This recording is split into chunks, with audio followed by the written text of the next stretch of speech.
Hey guys, how's it going? Murphy's Opinions here, and today I'm coming at you with a new video here. And today I thought I would do an album ranking of a band that's not the Beatles. It is Wings, so unfortunately we do have, well, not unfortunately, we have a member from the Beatles, obviously, Paul McCartney. This is his band after the Beatles. And today I thought I would just sort of rank all of the albums produced and released by Wings. So from the years 1970, 71, I believe, to around about 1979. And there's about 7 albums in total.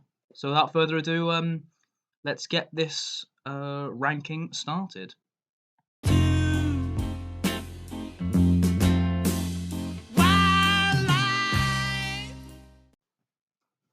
Coming in at the bottom of the pile for this album ranking is Wildlife. And this was actually the first album released by Wings in 1971, and it's not a terrible album. I know at the time it was critically bashed by the critics, and I think especially a lot of the early, I find a lot of sort of the early sort of out releases from solo Beatles, for the most part, were criticised. Obviously, had other stuff that was pretty successful, but I do find a lot of Paul McCartney stuff, especially like early on, was criticised a lot at the time, but over time has sort of gained a more credible reputation.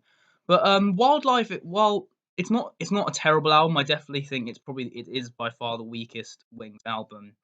Um, the quality of songs I just don't think is as strong as the other Wings albums. If I'm being honest, there's not as many sort of memorable songs. I mean, you've got songs like Mumbo and Bit Bop, which are like catchy, but they're not anything sort of that outstanding. I'd say the best song on here by far is the ending track, which is Dear Friend, which I believe is about John Lennon, but I could be wrong on that. As always, with these facts I'm throwing out. Yeah, it's a really beautiful song, that Dear Friend. So yeah, I mean the rest of the album, I think it is skippable, I would say, but it's not a bad album. Like, it's an album that I could sit down and enjoy, but definitely only really one sort of, or for me anyway, memorable track. Who knows? Maybe over time I'll come to enjoy more of the tracks on the album. But for the minute, I'd say the real standout track on Wildlife is actually Friend. My love does it good. Coming in at number 6, we have Red Rose Speedway. And this album was, in fact, released in 1973. So this is the second sort of it is not sort of, it is the second Wings album released. So yeah, obviously the first two albums are the bottom, which is weird. I didn't really notice that until I actually was about to start talking about this. But yeah, again, it's one of those albums where, I mean, I'd say there's more memorable tracks on here than Wildlife, for sure. But again, there's I think, unlike Wildlife, I do think there's a lot of like really good songs, but there's not many that for me I really think like, oh, I really love these songs. I'll say, for first off, My Love. I think that's not just it's the best song on the album, I feel. But it's actually one of my all-time favorite Paul McCartney songs in general, not just from his Wings career, but just from his solo career overall. I think My Love is a great track. Get on the Right Thing as well is another one of my favorites. And also, I do really like the medley to end the album, that has Hold Me Tight, Lazy Dynamite, Hands of Love, and Power Cut. And I know a lot of people don't really like that medley because they always say, "Oh, it's not as good as Abbey Road's medley." And I'm like, "Well, yeah, obviously, but if you take this medley for what it is on its own and don't compare it, then, well, yeah, I think it's actually very good. I think it flows very nicely. I like the songs. I think it's a very solid medley. You got other songs on here which I think are good songs, but not songs that I really, remember that well. But there's three really good tracks on here for sure. So yeah, coming in at number 6, we have Red Rose Speedway. I'm getting closer. I'm getting closer to. Coming in at number 5, we have Back to the Egg from 1979. So this is the last Wings album, and I definitely say it's a good album. I do really enjoy this album, but I do think it's just really not as strong as the other Wings albums on this list. But there are some very good songs on here. I think Getting Closer is a really, really good track. We're Open Tonight is a nice little sort of short track on here. Arrow Through Me as well, I really like. So Glad to See You Here as well, I think is really good. And you also got the nice Rockestra theme, which is a really cool instrumental. So you got some really solid tracks on here actually. However, there are a few filler sort of tracks, like you've got some, yeah, like I said, some filler stuff like the broadcast and reception, which are just sort of like link tracks, I guess, in the album. And I don't know, I feel like I could live without sort of those tracks. They're just not really, they don't really do much for me. And there's some nice other songs on here, but again, I think there are better Wings albums to look for than Back to the Egg, but it's still a very good Wings album, and I would definitely still recommend it because it's still got some very strong tracks on here. So yeah, without further ado, let's get on to the next track or album, I should say.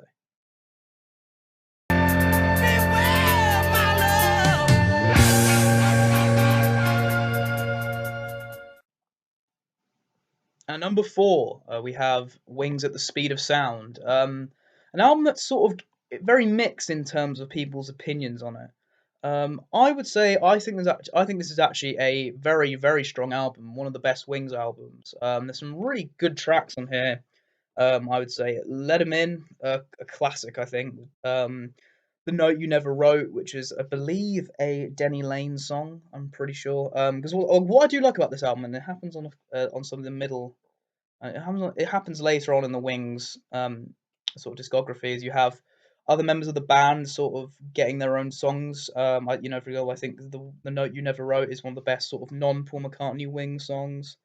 Beware My Love is a really, really good track as well. Definitely one of my favorites on the album. I think it probably is my favorite on this album if I'm thinking about it actually. Silly Love Song is another classic one, a huge hit at the time.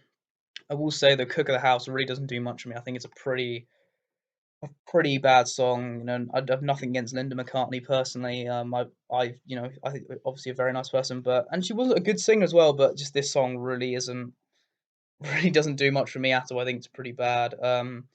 Time to Hide and Must Do Something About It are also a really good track as well. Yeah, and it's just filled with a really strong list of songs. There's not really many songs aside from Cook of the House that I really don't like on this album. But I do think that's kind of what holds it back is just that song. I think maybe I would have put it higher up if not for Cook of the House. But yeah, coming in at number four, we have At the Speed of Sound.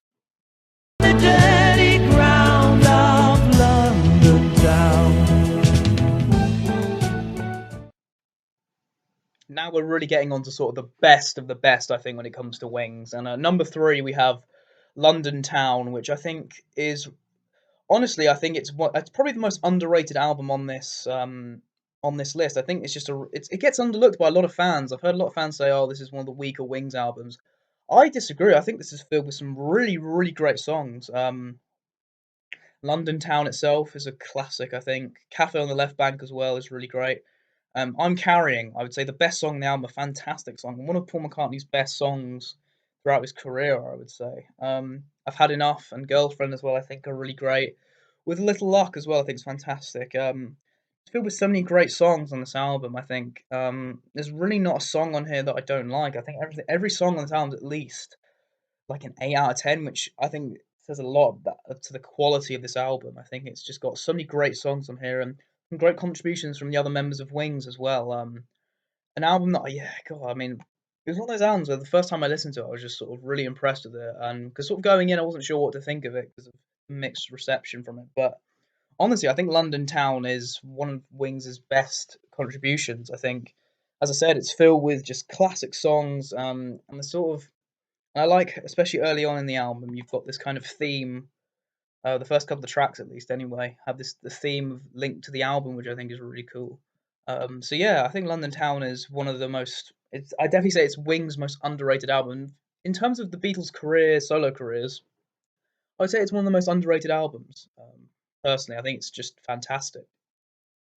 The stars, Venus and Mars are alright tonight. I feel now that we've got to the top two. I feel like, I mean, well, at least I think anyway. I think the majority of people would probably agree with me on this. These being the top two Wings albums. I could be wrong though. I do think the majority at least would say these are the best two albums. So at number two we have Venus and Mars from 1975. A really successful album from what I remember, actually. And there's so many great songs on this album. The opening track, the title track, Venus and Mars, really great song, really great opener to the album. Rock Show, awesome rocking song. I really love that. Magneto, Entertainium Man, Letting Go, the Venus and Mars reprise, which I think is actually better than the Venus and Mars track on the at the start of the album. You've got some great sort of non-Paul McCartney tracks as well for contributions. You got sort of Medicine Jar, Spirits of Ancient Egypt, which are great tracks. Call Me Back Again, one of the most underrated Paul McCartney and Wings tracks, I think. Um, really, really great song. Paul McCartney's vocals on that are awesome, I think. And then you got Listen to What the Man Said, which from what I remember, that was a pretty successful song as a single. So yeah, this song is just filled with classic Wings songs, and a really strong, yeah, as I said, a really strong set of songs. Also, the ending for the album's a bit weird with that Crossroads song. I think it's supposed to be a television theme song. I don't know why it was put on the album. It really should have just ended with "Treat Her Gently," if I'm being honest. But yeah, overall, Venus and Mars, I would say, not just one of the best Wings albums, but one of the best albums from the Beatles' solo careers. Like a fantastic, fantastic album. And on the run. Coming in at number one, we have Band on the Run. I don't think this was much of a surprise to anyone. I think most people would say that this is the best Wings album. And a lot of people I think would say this is Paul McCartney's best album, period. Which I could see the argument for that. It's a fantastic, fantastic album. You've got some great songs on here. A short album, but it's definitely an example of quality over quantity. Bound on the Run itself, a classic song. Jet, I would say, is probably my favourite song on the album. It just really rocks for me. Bluebird is a nice little song as well. I really do enjoy Bluebird. Sort of a nice follow up to Blackbird from the White Album. Let Me Roll It. I really, really love that song. 1985, great way to end the album. And just throughout this album just filled with fantastic songs. You know, no song where I'm sort of like, oh, this really doesn't need to be on the album. All the songs on this album, I definitely would say are worth my time. A fantastic album. As I said, a perfect example, in my opinion, of a album being sort of quality over quantity. So anyway, guys, I hope you enjoyed this ranking of Wings' albums. Let me know what video you'd like me to do next in terms of music. I'm always open to suggestions.